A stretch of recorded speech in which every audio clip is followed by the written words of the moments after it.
Que bom que você está aqui na presença de Deus celebrando. Que bom que você está aí em casa, né, celebrando também ao Senhor, adorando ao Senhor. Que bom, querido, muita gente nos acompanhando, muita gente participando desse momento tão maravilhoso de cultuar ao Senhor.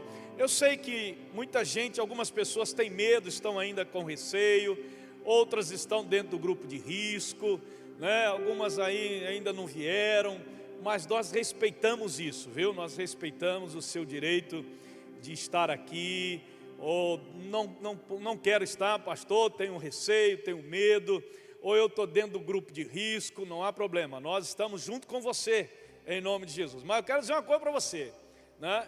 Nada substitui esse momento presencial, nada. Eu tenho falado isso até nos vídeos que eu tenho gravado, irmãos, nada, sabe? Tá aqui é algo sem igual, realmente é algo fantástico quando a família se reúne, né? E agora mesmo nós estamos lá também em Cariacica, no culto presencial, e muitos irmãos lá de Cariacica também nos acompanhando no online. Louvado seja Deus por isso, né?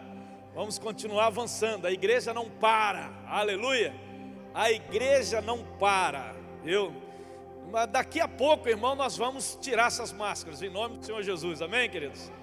Né? Esse é o segundo semestre, é o semestre da virada, né? Os índices já estão mostrando, né, que a coisa já está mudando, já está diminuindo, louvado seja o nome do Senhor, mas nós não vamos baixar a espada, nós vamos continuar com a espada, né, direcionada. Nós vamos orar agora, orar pelo nosso país, para Deus sarar a nossa terra, em nome de Jesus, tá? Amém? Não só desse vírus que está aí, mas de todo tipo de vírus que mata, que destrói, né, que desfaz famílias, pessoas. Nós vamos continuar orando, intercedendo ao Senhor pelas famílias enlutadas. São milhares de famílias enlutadas que perderam um ente querido.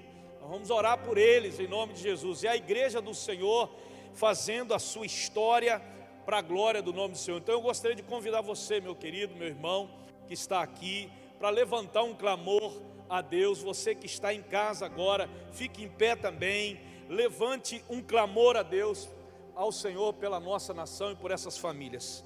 Senhor, nós te agradecemos, nós te louvamos por esse tempo que estamos aqui, ó Pai, reunidos, nós aqui no templo, muitos outros irmãos em casa, e agora todos nós num só coração, ó Deus, numa mesma fé, ó Deus, na mesma disposição, chegamos e entramos ao trono do Senhor, na Tua presença, para intercedermos em favor dessa nação e de tantas outras nações, para que o Senhor possa sarar nossa terra, para que o Senhor possa trazer, ó Pai, a libertação, a cura, a salvação, meu Pai, ó Deus, se extirpando, destruindo todo tipo de vírus, ó Pai, que tem destruído pessoas, famílias, ó Pai, países, ó Deus querido, em nome do Senhor Jesus, nós clamamos ao Senhor em favor das famílias que estão enlutadas, que o Senhor possa chegar até ali, confortando, consolando o coração delas,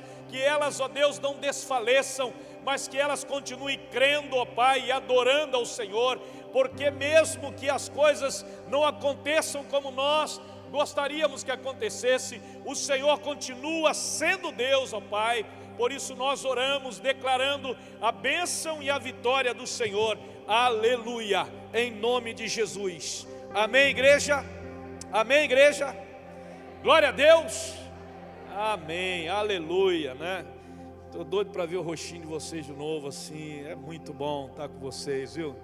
Que bom que você está aqui, em nome de Jesus. Pode se assentar, querido, aleluia, glória a Deus, glória a Deus. Nós estamos vencendo, hein, irmãos? Estamos vencendo. Mas olha, essa semana Deus colocou uma palavra no meu coração. E eu confesso para vocês que não tem sido fácil pregar nesse tempo de pandemia. Eu sei que todas as pessoas querem uma palavra de renovo, uma palavra de fé, uma palavra de esperança, uma palavra de vida. É o que nós temos realmente, né? E toda palavra de vida, toda palavra de esperança, de força, de fé, né, de avanço, ela precisa ser revestida com uma ação, né, de cada um de nós. Por isso eu buscava a Deus e Deus me trouxe essa palavra, e eu dei esse tema para essa palavra: confissão e negação. Porque normalmente o que acontece com o ser humano, com as pessoas, né, aquele projeto de sonhos e tal, foi tremendo, e todo mundo colocando ali, e de repente você entra 2020, janeiro e fevereiro, todo mundo aí, né, o Salt Conference, que foi uma bênção. Depois chegou a pandemia, aí pronto, aí meu irmão, só Deus na causa. Pronto, cadê as expectativas? Meus sonhos, a vitória, cadê as coisas? Não estão acontecendo, pastor. E aí vem aquele sentimento de negação, de incredulidade, de desfalecimento, de desânimo, né? Vem aquele sentimento de acomodação. Eu tenho certeza que alguns irmãos não têm vindo, não é porque de repente estão no grupo de risco, ou que estão com medo, não, é porque se acomodaram até a questão do culto online, né? Ah não, melhor ficar em casa e tal, mas porque o estado de espírito dele está um estado de negação, sabe? Tipo assim, a coisa, eu esperava tanta coisa e agora estou passando por uma luta, fiquei desempregado, a empresa faliu, e agora eu pensava nisso, eu pensava naquilo, fiz planejamento, datas para isso, para aquilo, nada aconteceu, e aí ele desfaleceu, desanimou, né? A expectativa dele foi frustrada, segundo ele. Mas eu quero te dizer, querido, que a sua expectativa, eu vou te dizer isso, você vai entender isso. Deus vai superar essa expectativa, Ele vai te surpreender. Mas você não entendeu, Ele vai te surpreender. E quando falamos em confissão e negação, porque essa é a tendência nossa, de negação, de incredulidade, de desânimo, de desfalecimento. Negar a realidade dos fatos. Não, pastor, eu sei que é uma realidade. Você nega aquilo que Deus vai fazer quando você, querido, não se dispõe, quando você não avança, quando você se retrai, quando você se esconde. E a Bíblia diz: bem-aventurados puros de coração, pois verão a Deus. Verão a Deus. Como está escrito em Romanos: não há nenhum justo, nenhum sequer. Aí vem uma pergunta à minha mente: como você deixa Deus realizar as mudanças que Ele quer fazer em sua vida? Como que você deixa Deus realizar as mudanças que Ele quer realizar em sua vida? Nós temos uma resistência muito grande de mudança, né, irmão? Deus, não sei se você percebeu, mas esses 4 meses de pandemia, Deus está mudando muita coisa. Está mudando a marra, porque se fosse por nós, não muda não, né? Porque nós temos dificuldade com a mudança, né? Por exemplo, o culto das 16, não existisse culto das 16. Agora, toda mudança a gente gera aquela resistência, né? E como faz isso, né? Como você vai deixar Deus realizar essa mudança no seu coração? Primeiro, a gente precisa entender que eu preciso declarar, reconhecer que Deus é Deus da minha vida, e que Ele tem toda a liberdade de fazer a mudança que Ele quiser na minha vida, na minha casa, na minha família, na minha nação, no meu estado, aonde eu estiver. Deus é Deus, então eu tenho que reconhecer isso. Amém, queridos? Eu tenho que reconhecer. Reconhecer é confessar, é declarar, é se comprometer com aquilo que Deus quer que nós sejamos, não aquilo que nós queremos ser. E aí eu falo que é difícil, por quê? Porque confessar, reconhecer, é uma coisa que a gente não tem a gente tem essa dificuldade, nós temos essa dificuldade. Reconhecer nossas falhas, reconhecer nossos erros, reconhecer a nossa dependência de Deus, reconhecer que Ele que coloca na nossa mesa, reconhecer que eu falhei, reconhecer que eu fiz um plano, mas Deus tirou aquele plano e está fazendo dele. Aí você, em vez de reconhecer isso, você, em vez de confessar, o Senhor é Deus, não importa, vou continuar avançando. Não. Vem aquele sentimento, aquele espírito de negação. E aí vem aquela questão assim: qual na verdade é o padrão de espiritualidade que eu devo ter diante da confissão e da negação? Qual é o padrão de espiritualidade que nós devemos ter? E aí, querido, vem o confronto. Qual é o confronto? O confronto é de que Jesus Cristo não quer que eu seja um religioso. Jesus Cristo quer que eu seja um discípulo genuíno, autêntico. A primeira coisa que nós, né, temos dificuldade é de ser, na verdade, aquilo que Deus quer que nós sejamos, aquilo para o qual Deus me salvou, Deus me restaurou, Deus me tornou uma nova vida. A Bíblia não diz que feliz aqueles que são religiosos, a Bíblia diz feliz aqueles que são puros de coração. Não diz feliz aqueles que são religiosos, pelo contrário. Então quando você olha assim, querido, na minha concepção, as pessoas mais infelizes e murmuradoras que eu tenho conhecido nesses 32 anos são os religiosos. Não sei se você percebe isso, mas Jesus lidou com isso, com os religiosos. Eram as pessoas mais infelizes e murmuradoras, com muita dificuldade. Por quê? Porque eles passam a vida toda construindo em torno deles uma longa lista de regras, de regulamentos, de nãos, né? Não para isso, não para aquilo. E eles querem que a gente acredite que essa é a vida cristã. Apenas não, não e somente não. E eles, queridos, são tão infelizes que quando podem ser, e eles não ficarão felizes até que você também seja infeliz. Você conhece muito crente religioso, como pastor? É quando você olha para ele e sabe que ele é infeliz, que a felicidade dele está condicionada a um emprego, a felicidade dele está condicionada a dar certas coisas na vida dele, a felicidade dele está condicionada a alguma coisa dessa vida, dessa terra. Agora você conhece uma pessoa que verdadeiramente é feliz quando você olha que a felicidade dela independe das circunstâncias que ela está vivendo. Ela é feliz. Por que que ela é feliz? Porque Jesus é a razão da vida dela, Jesus é a razão da sua felicidade.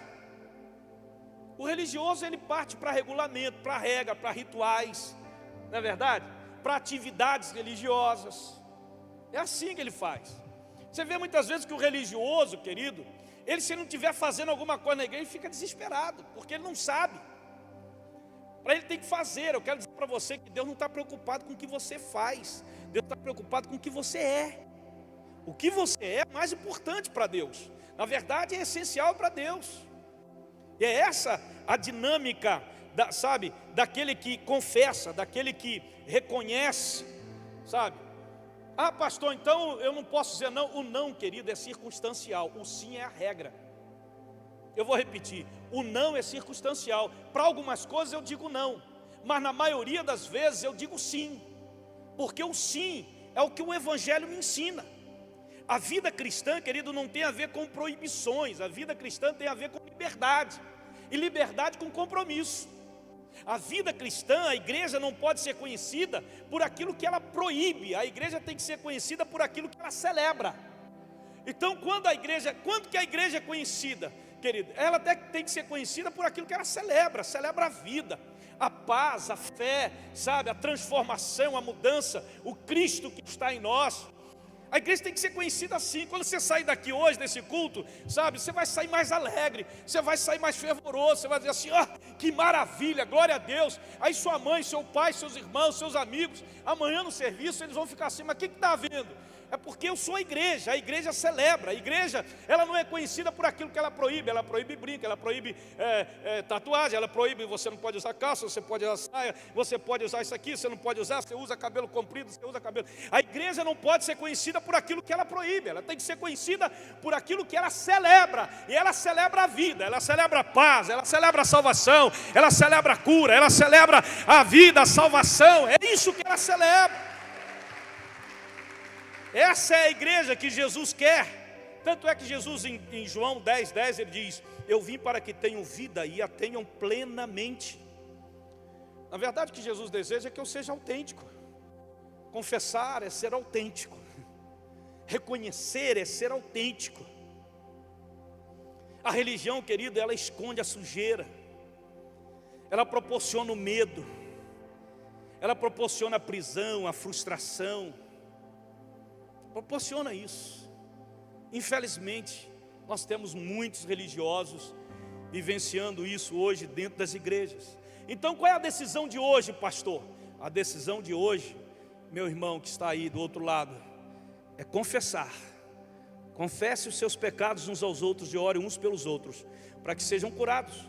A oração de um justo é poderosa e eficaz. Confessar, reconhecer abertamente e alegremente. Confessar é prometer publicamente que eu farei algo, é se comprometer com, isso é confessar, sabe, querido? E uma ação que deve sincronizar com a confissão é arrependimento. A Bíblia, na verdade, querido, deixa eu te falar uma coisa. Na Bíblia, nós aprendemos que devemos nos arrepender não para receber o perdão. Não, eu tenho que me arrepender para receber o perdão. Não, querido, deixa eu te dizer uma coisa com muito carinho. Você não merece o perdão. Diga, eu não mereço o perdão. Eu me arrependo porque Jesus já estabeleceu o perdão na cruz do Calvário. Isso é graça, isso não é merecimento. Não, eu vou me arrepender para poder, porque aí eu mereço o perdão quando eu me arrependo. Não, você se arrepende porque Cristo já estabeleceu o perdão para você. Louvado seja o nome do Senhor. Amém? E aí a gente confessa, pastor, a gente confessa para Deus para ser perdoado. Olha o que o salmista Davi diz, no Salmo 32, 5. Então reconheci diante de ti o meu pecado, e não encobri as minhas culpas. Eu disse, confessarei as minhas transgressões ao Senhor, e tu perdoaste a culpa do meu pecado. Eu confesso a Deus para ser perdoado, e eu confesso para os outros para ser curado. Então não adianta confessar para Deus, querido, para ser curado. Você tem que confessar para Deus para ser perdoado e confessar para o irmão para ser curado. Então tem muita gente que é perdoada por Deus, mas continua doente. Por que continua doente? Porque ele ainda não confessou para o irmão. E a doença continua. Mas eu me sinto perdoado por Deus, pastor, mas continua doente. Porque você não perdoou, não confessou, não reconheceu, sabe, diante do irmão. Ah, meu irmão, me perdoa, olha, eu confesso que eu fui ignorante, eu confesso que eu fui ríspido, eu confesso que eu falhei com você, eu confesso que eu fiz aquilo, mas não deveria ter feito, confesso, sabe, eu reconheço que eu errei, sabe, a gente tem a mania de fazer com o próximo e ir para Deus, Senhor, me perdoa porque eu prejudiquei fulano, porque eu prejudiquei ciclano, porque eu falei aquilo para fulano, porque eu magoei ciclano. A gente fala para Deus, Deus me perdoou, mas a doença continua. Por quê? Porque não houve cura, você não confessou para o outro. Isso nos remete àquela história que muitos aqui conhecem. Se você não conhece, você poderá fazer isso depois do culto, em casa. Em João capítulo 11, a história de Lázaro. Quando Jesus chegou lá, eu vou resumir, a história é muito conhecida, né? Você já ouviu muita mensagem nesse texto, João capítulo 11. Quando Jesus chegou lá, Lázaro já havia morrido há 4 dias, cheirava mal. Jesus então deu uma ordem. Jesus disse assim, Lázaro, sai para fora. E Lázaro saiu para fora, louvado seja o nome do Senhor. Mas Lázaro saiu para fora todo desenfaixado já, né? Não tinha mais faixa no corpo dele, era isso? Não, ele saiu para fora todo enfaixado. Ressuscitou, estava morto, aleluia, ressuscitou, e agora? E agora Jesus dá uma ordem para os discípulos dele. O que é? Agora vocês vão lá e tiram a faixa dele. Tem muita gente que ressuscitou, mas continua aprisionado, continua com faixas nos olhos, na cabeça, na mente, no coração. Gente, muita gente ainda aprisionada. Mas Jesus me libertou, Jesus me salvou, pastor. Mas você continua amarrado, você continua com coisas na tua vida que te impede de caminhar. E aí, mas eu preciso de ajuda, exatamente. Qual é o lugar, qual é o contexto para você ser abençoado? É na igreja, é numa célula, é num discipulado. Sabe, querido? Jesus não fez essas coisas à toa, não. Jesus não instituiu os grupos pequenos em Atos dos Apóstolos assim, vou fazer isso porque a igreja está crescendo muito, então que tem que ter aquilo ali. Mas se a igreja não crescer, não precisa, não. Jesus fez o grupo pequeno, que nós chamamos aqui de célula, exatamente para que um ajude o outro a tirar aquilo que está impedindo a sua caminhada, o seu crescimento, aleluia. Sabe, para te ajudar a tirar as faixas que estão te aprisionando, que estão limitando a sua vida com Deus, a sua jornada. Sabe, o contexto é a célula, o contexto é o discipulado, o contexto é você estar junto com a congregação. A gente precisa entender isso, querido, para a glória do nome do Senhor Jesus. Olha, faz isso, Jesus dá essa ordem para os seus discípulos: vá lá e tirem as faixas dele e deixem ele ir, porque ele ressuscitou, mas ele não estava indo. Por que não estava indo? Porque ele estava todo enfaixado, sabe? Então valoriza as células, valoriza o discipulado, valoriza as celebrações, valoriza o que a igreja onde Deus colocou você tem disponibilizado para você tirar algumas coisas que estão aí te amarrando. A Bíblia diz: conhecerão a verdade, e a verdade o quê? Vos libertará. Portanto, se o Filho os libertar, vocês de fato serão livres. Livres. Querido, olha, preste bem atenção nisso que eu vou dizer. Todo predador, primeiro, ele isola a sua presa da manada. Cuidado quando o diabo soprar em seu ouvido que você não precisa da igreja. Todo isolamento radical é sinônimo de doença. E tem aí, irmãos, os seguidores disso daí, do diabo. Para mim são seguidores do diabo, porque ouvem a voz do diabo e não de Deus. Deus nunca vai chegar para você e vai falar assim: você não precisa estar numa congregação local, você não precisa de um pastor, você não precisa. Deus nunca vai chegar para você e falar isso. Se isso tem entrar na tua mente: não, mas eu ouvi um pastor, ouvi num vídeo, eu vi, legal, então você está ouvindo a voz de Satanás, você não está ouvindo a voz de Deus. Aquele homem não está sendo usado por Deus, aquele homem está sendo usado por Satanás. E se você encontrar alguém ou quiser colocar lá: não, porque o meu pastor falou que você está sendo usado por Satanás, e tá mesmo, pode falar, não tem problema não, tá? É claro que eu não vou ficar me debatendo com essas pessoas. Eu não entro na internet, irmão, para ficar debatendo com essas pessoas. Não gasto meu tempo com isso. Eu não gasto meu tempo com isso. O meu tempo é para cuidar das ovelhas do Senhor. Meu tempo é para ganhar alma. Meu tempo é para discipular. Meu tempo é para ajudar você. Meu tempo não é para tentar gastar ali para convencer aquele que se diz cristão que é assim. Não. Então cuidado com pessoas que estão assim, soprando no teu ouvido. Tem muita moda no Brasil hoje. Muita moda para você, sabe? Tem muita onda aí que de repente você está pegando, sabe? E que não é para pegar. Então cuidado, irmão, em nome do Senhor Jesus, tenha cuidado, né? Confesse, reconheça, sabe? Não seja orgulhoso, seja humilde, em nome do Senhor Jesus, para a glória de Deus, né? O problema, nós estamos lendo um livro, eu estou lendo esse livro pela segunda vez. Se você quiser adquirir esse livro é muito legal, muito bom, tá? A Recompensa da Honra. Gente, pelo amor de Deus, quando você lê aquele livro ali, não é o autor dizendo, é Deus falando através dele e colocou na escrita, né? Não é uma escrita sagrada, mas os textos bíblicos que estão lá são sagrados, porque são da Bíblia. Então quando você olha aquilo ali, você percebe que no Ocidente e na América, os cristãos têm dificuldade com Deus e com a autoridade, porque nós vivemos em regime democrático. E o regime democrático te dá liberdade. Não, eu respeito ou não respeito. Eu faço ou não faço, porque eu sou livre. Só que essa liberdade que você está dizendo, querido, é a liberdade que você dá ocasião à carne. A liberdade que Deus te deu não é para dar ocasião à carne. A liberdade que Deus te deu é para fazer a vontade dEle. Você está entendendo? Quantos estão aqui entendendo aqui, ó? Diga assim: graças a Deus.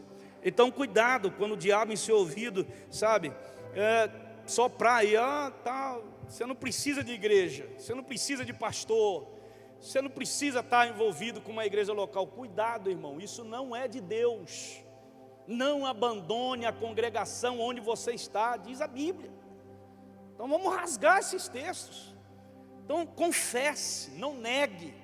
A tendência muitas vezes, quando a gente não concorda, não, porque eu acho que tem que ser conveniente aquilo que eu penso. Não, a Bíblia diz isso, acabou. Eu tenho que confessar, eu tenho que reconhecer, eu tenho que me prostrar diante daquilo. Amém, queridos?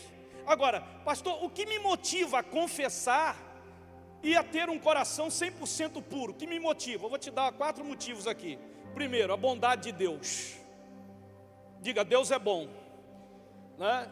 Deus é bom em todo tempo Deus é bom. A Bíblia diz assim: mas Deus demonstra o seu amor por nós. Cristo morreu em nosso favor quando ainda éramos pecadores. Deixa eu te falar uma coisa: a base para um coração puro não é o quão você tem sido bom, mas saber o quão bom Deus é. a minha base de bondade não é na minha bondade, não é que eu faço as coisas, não, eu sou bom. Pastor, nunca matei, nunca roubei, nunca, sabe? Tem gente que fala assim, então o cara se sente bom. O próprio Jesus, Filho de Deus, quando esteve aqui, quando chamaram bom mestre, ele disse assim: bom só existe um, meu Pai que está no céu. A bondade de Deus, querido, é baseada no caráter dele, não no nosso caráter. A bondade de Deus é baseada nas ações dele, não nas nossas ações. A bondade de Deus é baseada na bondade dele, não na nossa bondade. Então nós precisamos entender isso, é um dom da graça de Deus, é um presente de Deus. E seu comportamento, o nosso comportamento, não vai modificar por eu, por eu ter um coração bom, né? Vamos dizer, ao meu comportamento, pastor, o bom comportamento que eu tenho, vai purificar o meu coração. Não, um coração purificado é que vai mudar o seu comportamento. Você está entendendo isso, querido? Entenda isso com muito carinho, sabe? A Bíblia diz: abençoados são os puros de coração, porque eles verão a Deus. E a pergunta é: você quer um coração assim? Você quer ver a Deus? Você quer deixar Deus mudar realmente a sua vida? Aí você vai dizer: pastor, eu quero que Deus arrume as coisas da minha vida, eu quero ver Deus na minha vida, eu quero, na verdade, que Deus faça aquilo que Ele quer fazer na minha vida, e não do jeito que eu quero. Tem muita gente hoje quebrando a cara, me desculpe a expressão, meu amado irmão, mas dando com a cabeça na parede, porque querem fazer a sua vontade. Deixa Deus agir. Em nome de Jesus, a bondade de Deus leva a gente ao arrependimento. O pastor Rick Warren, ele diz assim: o pecado deve guiar você para Deus. Por quê, pastor? Ele diz: o pecado deve guiar você para Deus. Por quê? É em Deus que nós recebemos o perdão, é em Deus que nós recebemos a cura, é em Deus que nós recebemos a paz, é em Deus que nós recebemos a libertação. Então o pecado que nós cometemos tem que nos direcionar para Deus. Aleluia, glória a Deus. Então a minha primeira motivação para confessar e para ter um coração 100% puro é a bondade. A segunda é a fidelidade de Deus. Outras pessoas podem desistir de você, mas Deus não vai desistir de você. Eu nunca vou te deixar, eu nunca vou te abandonar. Louvado seja o nome do Senhor. Então, querido, isso me motiva. A terceira coisa que me motiva a confessar são as promessas de Deus. Se confessarmos nossos pecados, Ele é fiel e justo para nos perdoar os pecados e nos purificar de toda iniquidade. Então as promessas de Deus me motivam a confessar e não a negar, e não a ficar no não. Tem muita gente dando não para Deus, mas não consegue aceitar o não de Deus para ele. Sabe, quando Deus diz não para você, você fica injuriado. Por que que Deus? Por que que Deus? Por que que Deus? Por que que Deus? É como que, né? Aí Deus fala, Deus te pede uma coisa, você diz não para Ele.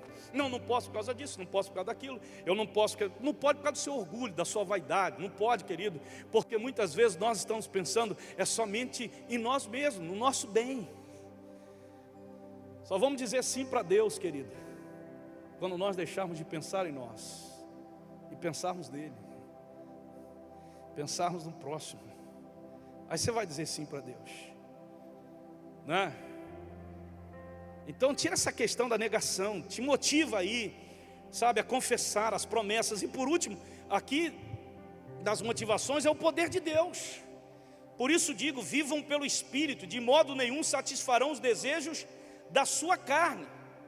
Se eu vivo pelo Espírito, eu vou experimentar o poder de Deus. Mas se eu vivo guiado pela minha vontade, pela minha carne, pelos meus desejos, eu vou experimentar o quê? O que eu vou experimentar? Não vou experimentar nada, irmão. Vou experimentar uma religiosidade na minha vida, que de vez em quando, pastor, eu sinto Deus. De vez em quando a coisa acontece, mas lá de vez em quando eu só vivo desanimado ou desfalecido. Eu fazia isso para Deus. Tudo que você fazia para Deus e não era, você acabou perdendo aquilo ali, você deixou aquilo ali. Sabe por que você deixou de fazer para Deus? Porque você não era. É simples.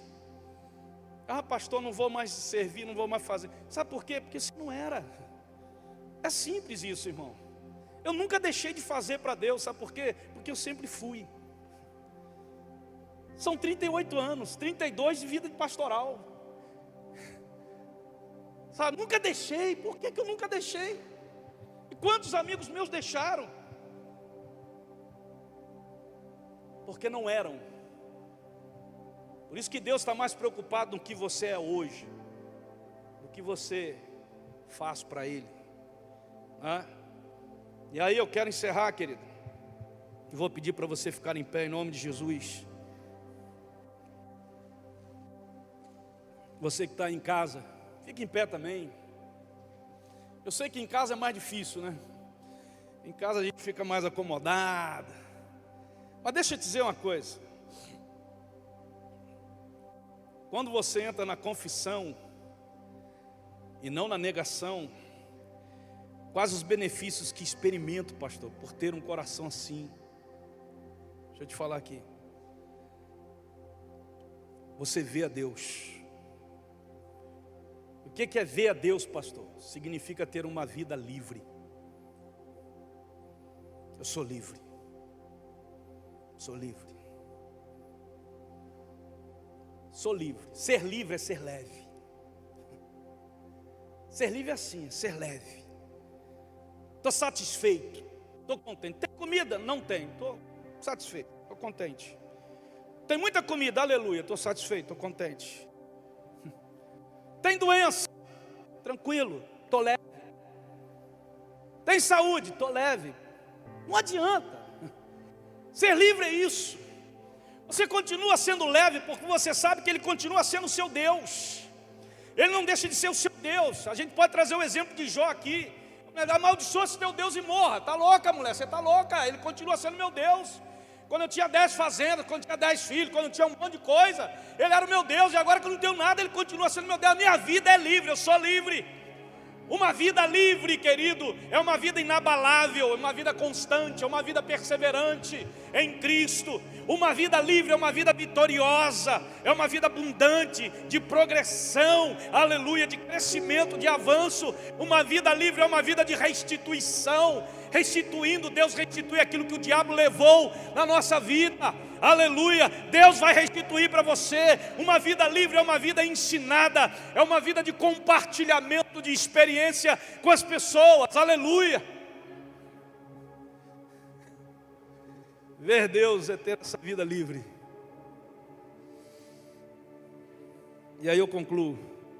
Cria em mim um coração puro, ó Deus, e renova dentro de mim um espírito estável.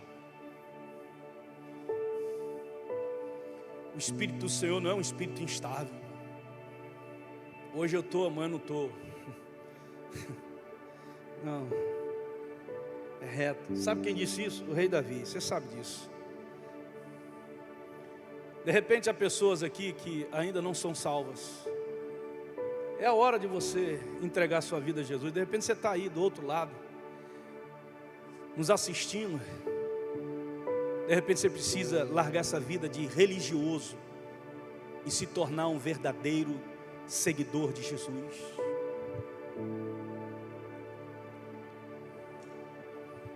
De repente você está aqui e está afastado de Deus. Você não está afastado da igreja, está afastado de Deus. Volta para Ele, volta para o braço dEle, volta para a comunhão com Ele, volta para entregar mesmo o coração mesmo. Tem gente que vive aquela vida de nostalgia, né? Nostalgia, né? Que eu fazia isso, que eu fazia aquilo, que eu era isso, que eu não sei o quê. Quando eu encontro crente que fala assim, pastor, porque eu fazia isso, fazia aquilo. Por que você parou? Porque aconteceram algumas coisas na igreja, ou então aconteceu alguma coisa na minha vida e tal. Aí eu olho para ele e digo assim, rapaz, você nunca foi. Porque quem é, nunca deixa de ser.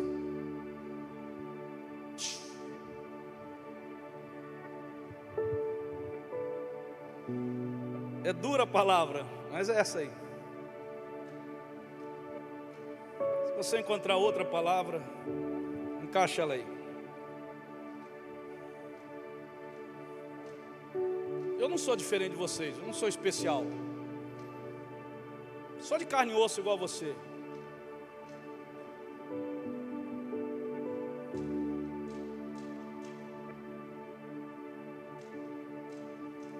É o seu dia, querido.